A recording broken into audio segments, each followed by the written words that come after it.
And joining me right now here on the Mark Moses Show to go over the latest on Florida Gator football after that disappointing loss at Miami over the weekend is my good friend Andrew Spivey, Gator Country. Andrew, how you doing today? Oh, we're talking about another loss, Mark. Not fun, you know. It's an overwhelming theme, unfortunately. Is it aggravating where the last 2 weeks, LSU, now this Miami loss, they're still in the game with such a dreadful offense? There's still chances. Is what's driving you crazy if you're a Gator fan? Yeah, I mean, you know, had you said going into this season that the defense would be as good as it is, you would say this team is 4-0. Because the offense has the talent, the offense has the ability to be much, much better than it is. And if you would have said to me at the beginning of this year that the defense would be as improved as they are, I would think this is a legit team that had a chance to play into January. And, you know, now you're looking at it and it's the complete opposite. This is a defense that in my opinion, I think this is one of the better defenses in the country for Florida. And the offense is just non-existent. You can't even say they're bad because bad means that they're at least doing something. This is a non-existing offense. I mean, outside of 2 drives in the Miami game, this offense did absolutely nothing. I mean, when you go back and you look at the stats, 141 total yards. They had less than 50 at halftime. They were 0 for 13 on third downs. They had 7 first downs. They had threw 23 passes and only had 61 yards. 61 yards. Their longest throw and catch of the day was 12 yards, and that was on a reverse pitch to Vernell Brown. So a forward pass, the longest it went was 6 yards. When they scored that touchdown to cut it to 13-7, Andrew Spivey, then McClain gets the interception on the next play on defense. Aren't you thinking, okay, this is it. The Gators are going to turn around. They're going to win this game. And then nothing. Was that really the point where you're like, I give up on this football game? Yeah, I mean, you know, you get the momentum there, and then you do nothing. I mean, you go down, you have a physical drive, you know, in that first drive where you go down and score the touchdown in the third quarter, and then you punch it in. All the momentum is on your side. Then you get the interception, and you're looking at a drive that, you know, is a short field. I mean, you had 35 yards, I believe is what it was, and you get nothing out of it. And that's bad. I mean, that's just bad offense. That's bad play calling. That's bad coaching. That's bad everything. I mean, you have got to find a way there to put points on the board and make Miami pay. And, you know, if you go down and score a touchdown there and you take the lead there, whew, you got a chance to really knock out Miami. See, this is the frustration for me. Miami is a good team. They're not a great team. Like, they had so many opportunities to bury the Gators in this football game, and they didn't. Now, I get it. They scored late with the 2 touchdowns. They padded the score. But, like, I'm with you. If the Gators had any lick of offense, they win this football game. What did you think, Andrew, of Miami's performance in this game Saturday? I think Miami's a very average football team at best. I mean, you know, their defense doesn't, you know, they brought 7 guys at times and, you know, to force the offense, but I'm sorry, I can't give Miami credit for how bad Florida's offense is. I can't. I mean, they had receivers wide open a lot in the game, and DJ just missed them. You know, they had opportunities to do things and they just didn't do it. And so, you know, Miami, I think is a good and average team. Do I think Miami's one of the best teams in the country? Absolutely not. I mean, you see what happens to Carson Beck when you put pressure on him. You see what happens to this offense when you put pressure on him. And I mean, yeah, they have the 2 garbage touchdowns, but again, for the defense, at some point you have to just say, hey, this isn't going to happen tonight. And also, you remember, Florida was out 3 defensive linemen in the game, and, they wore down as the game went on because, Florida's going 3 and out, 3 and out, 3 and out. Miami would go on a 10-play drive, Florida get the ball back, 3 and out. So, the defense had maybe 5 minutes of real time to, rest, and then they were back on the field, and it just continued to happen night in and night out. It's the same thing that happened at LSU, 2 weeks ago. It's the same thing that happened with South Florida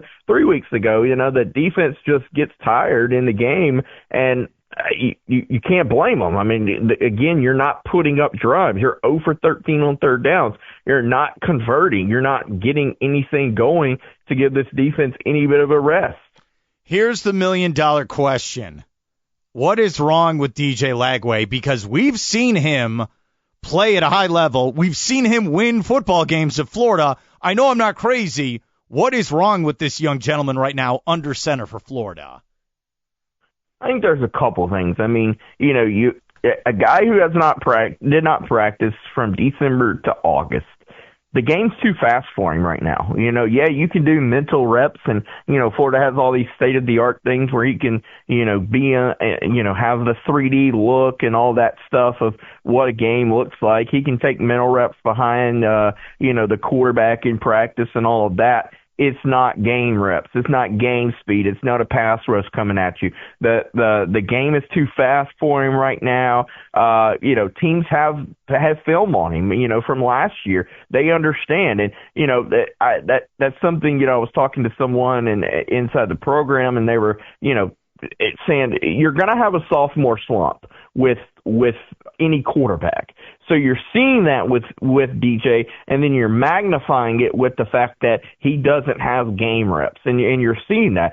Teams are not going to let him just throw the ball deep over their head. They're saying, hey, beat me underneath, and right now the game's too fast for him, and his footwork is not there, and everything is not there to make those throws underneath and be able to complete those 10 to 15 yard throws instead of the 50 to 60 yard throws. And it's something Florida's going to have to deal with the rest of the season, in my opinion. Billy tried to dumb down the offense a little bit against Miami and throw a lot of behind the line of scrimmage throws and stuff like that. And you see what Miami did; they adjusted real quick. So you still got to throw the whole game plan at him and hope and pray that at some point he figures it out and the game slows back down for him. Without the practice reps. We're here with Andrew Spivey, Gator Country. Great answer right there. This goes to a bigger issue with the current landscape of college football. There's a lot of money tied up with that quarterback, DJ Lagway, NIL.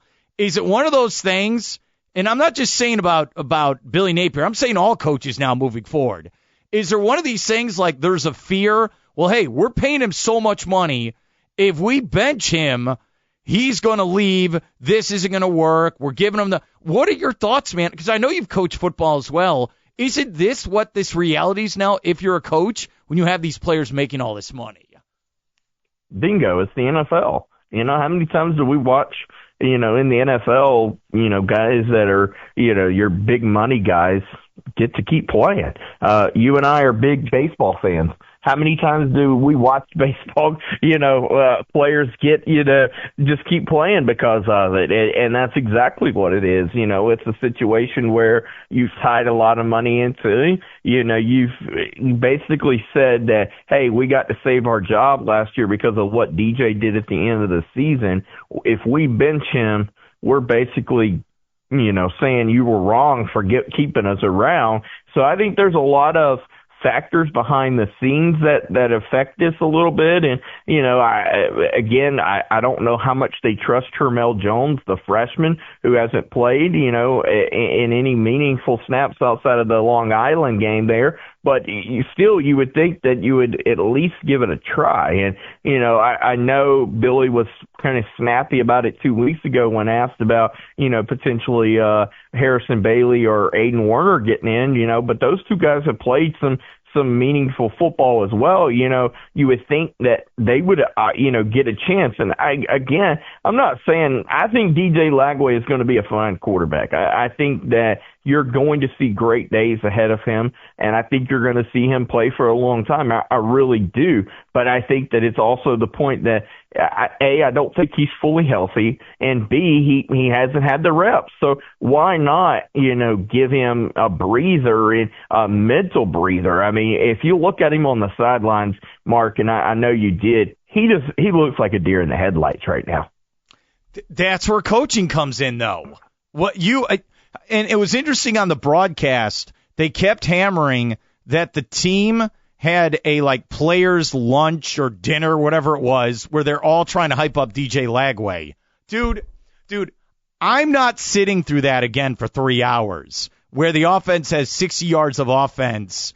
They can't move the ball. They don't, you know what it was? That fourth down play when they're down 13-7, they ran it. They didn't even give him a chance to throw the ball. My thing is, I like what you said. He could still be a great quarterback, successful quarterback. It might not be at Florida. These are legitimate questions I am thinking about right now when I look at DJ Lagway. Are those okay if I feel that way, where I don't know the future now of this guy under center? Yeah, I mean, I think there's a lot of questions there, coming out of high school. He was a great quarterback, but everyone had, some concerns about his, short to medium, throwing game. And, they thought Billy, would scheme around that. I'm going to be honest. I don't have much faith in Billy Napier as a play caller.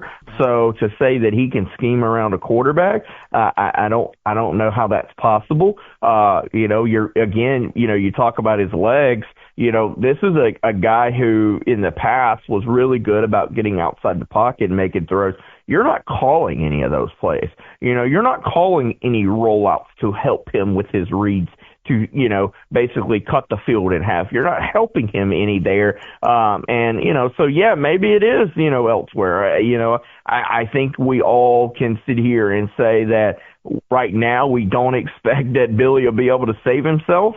So what that means for DJ, I think that'll be a question that'll come about, when whatever happens at the end of the season happens. I think he still has the ability to be a really, really good quarterback. I'm just not sure that him and Billy right now are on the same page. And I go back to the fact that I still think that he is a little injured and he's not up to speed. I think we were in this exact situation last year at this time where they got embarrassed at home against Texas A&M. Then they go to a bye week. Then they play again first weekend in October, and they beat UCF, and they turn it around. Is that kind of the feeling? All right, they'll be ready for Texas in 2 weeks? Because, I'm sorry, Texas is not UCF. They're 100 times better. I don't know what's going to happen in 2 weeks. What's your gut telling you 2 weeks out from the Texas game? I mean, reps are going to be good for DJ this week. You take a bye week and, most people will tell you with the bye week, you work on yourself, you self-scout, you work on yourself. You do more of your, off-season kind of practice, your fall camp style of practice where you kind of get back to the basics. Maybe that helps DJ a little bit, but this isn't something that you're going to fix in a week. And then, like you say, you're going to face a Texas team that's really good. A Texas defense is really good, really fast. Everything tells me this isn't getting fixed, but I also, in the back of my mind, have to remember last year a little bit and say, okay, well, it's possible. I don't see it. The one thing I will say is this, and that is there is an awful lot of talent on offense. Maybe you find a way to figure it out there and do something different there.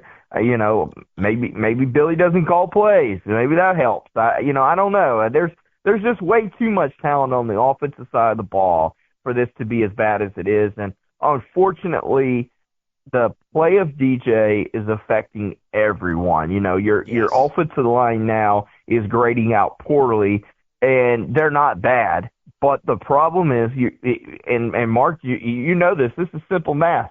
5 can't block 7, and that's what Miami brought most of the night. because they knew DJ couldn't beat them. They're going to be off this week, like we're saying. Then you got Texas in 2 weeks. They're at the Swamp. Don't worry, Sunday morning, buddy, I went straight to the secondary market. All the tickets are slashed. If you want to go see Texas play Florida, tickets are cheaper now. Just in case you wanted to know that, Andrew, they are. Well, I woke up Sunday morning to watch my Falcons suck, so at least you had better news than I did. I'm sorry. I don't know what the hell happened in that game where you lost 30-0. What? 30-0 after killing Minnesota the week before. Is this why you don't gamble on the NFL? Is that it? This is why I watched two poor football coaches. Who was worse, Billy Napier, Raheem Morris? Don't know. Don't think I'd take either one of them. Well, at least Napier scored 7 points. Okay? At least, that is true. Which is sad. It's sad. That is true. If I watch the Falcons get their play clock down to 1 second before they snap. Oh, and Raheem Morris might have outdid Billy Napier. Let's just throw that out there. Out of a timeout, he gets a delay of game called against them. Follow Andrew on social media, Andrew Spivey, GC, for the latest on the Gators. Yes, going to the bye, then they got Texas and 50 other teams ranked in the top 20. Andrew, thank you so much for your help, and I'll talk to you in a bit. All right, man? Absolutely, Mark. Take care.